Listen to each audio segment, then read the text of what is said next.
السلام عليكم ورحمة الله وبركاته.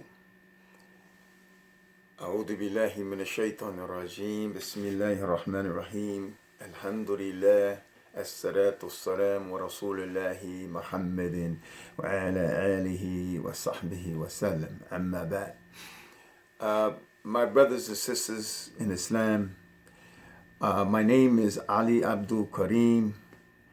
I am a head security and administrator for Masjid At-Taqwa under the leadership and imamate of Imam Siraj Wahaj.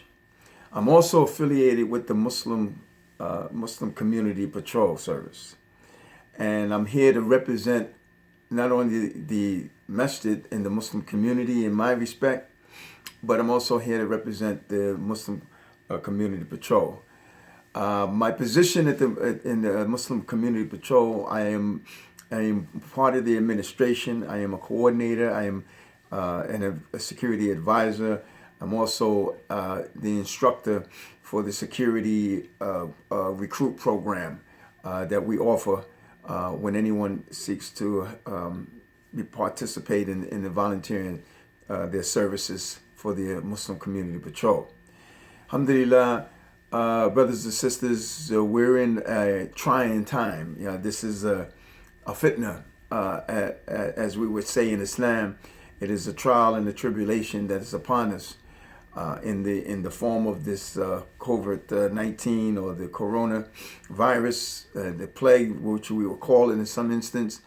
And I'm here to hopefully add some additional advice as far as what you have already received, from the authorities. The advice that we as Muslims adhere to in most cases is the advice that we're given from Islam. And in respect to plagues, the Prophet ﷺ has spoke about plagues. And he has conveyed what are the precautions that we should take and the means in which to protect ourselves from infections of the plague. And one of it is a hadith by Aisha radiallahu anha, who asked the Prophet ﷺ about plagues. And you got to remember that the plagues existed during their time, and it came about during their time. And the Prophet ﷺ, he said that the plague in this instance is a punishment for some and a reward and a blessing for the believers. And one of the most explicit advice that we have given in respect to the plague in terms of preventive measures is that first we trust in Allah subhanahu wa ta'ala, and in that instance there's a tying of the camel, and the tying of the camel is in the sense that he says if you're present during the plague or where the plague is located, do not leave that area. And if you're not in the area in which the plague is, then you should not go to that area. So the whole thing is preventive measures.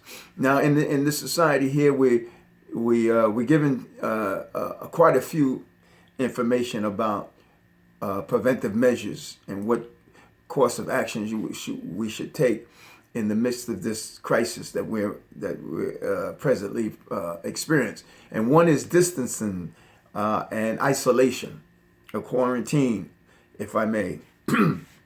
And the distances is in effect that when you go out and you find yourself in the midst of groups of people, what have you, then you should have your surgical mask. The N95 is one of the best. And also I recommend, because people wearing the mask, I also recommend the face shield. They're selling them out in the street. You can order them, what have you. You should have, because the virus enters into the eyes as well. Any open pores, the virus has the ability to enter those areas. So you should have not only your face mask, but you should have a face shield. And you can get the face shield, or you can get some safety glasses, what have you. And we need to adhere to that, in terms of the leadership. At this present time, the majority that I know of the masajids are now closed because of the situation. And hopefully at some point we can open up. So the main thing is to keep, excuse me, is to keep yourself isolated. If you don't need to go outside, to keep yourself isolated. And in that respect, That means that you should remain within your houses and your, have you, and keep yourself safe from coming in contact with people in general. If you have to go out, then again, that you should take the necessary precaution by wearing your mask and the face shield. So the thing is that we want to stay safe, and the leadership has already been complicit in respect to cooperating with these type of measures, alhamdulillah.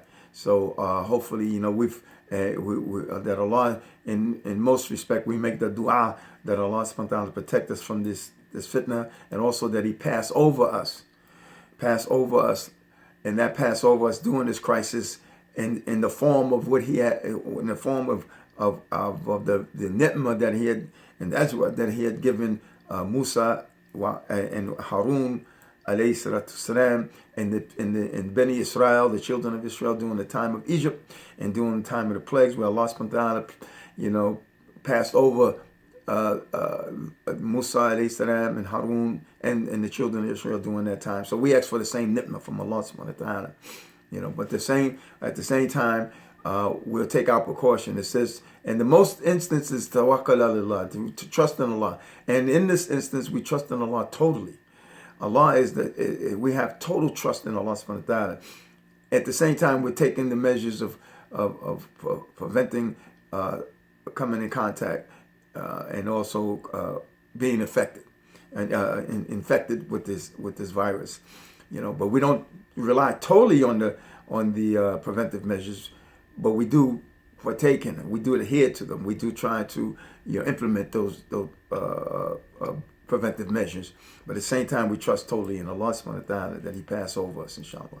So those are the kind of things that we and the Muslim community and the Muslim Community Patrol are trying to convey to the larger community, that you remain safe, inshallah, with Allah's by the permission of Allah and with His help, and that we take the necessary precautions, and that we adhere to the regulations and rules and so forth that the society has placed upon us in the meantime, until this thing is lifted, inshallah, until Allah subhanahu wa ta'ala make it safe for us.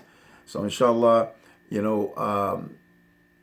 we have a quote in the Muslim Community Patrol, is that we are here for you, and we hope you are here for us, inshallah, and that we work together, inshallah. So, because we're here to service you, we're here to service the community at large, the Muslim community in particular, and the general community at large, inshallah, in general. So, inshallah, hopefully, inshallah, this information that's been conveyed, has some benefit, and one thing that we thrive off, and that we adhere to, and that we hopefully that we live up to, is when the Prophet ﷺ said that the most beloved of Allah subhanahu wa ta'ala is those people who, those Muslims, those believers who benefit others, and those believers who lift the burdens of others, and and also come to the aid of others, and so forth. So hopefully we live up to that. Hopefully we live up to that standards in which we can measure up to that point where we are the most beloved of Allah subhanahu wa ta'ala. Jazakallah khair. Subhanaka Allahumma wa bihamdik. Nashhadu wa la ilaha illa anta nastaghfiruka wa natubu ilayk. La hawla wa la quwwata illa billah. Assalamu alaikum wa rahmatullahi wa barakatuh.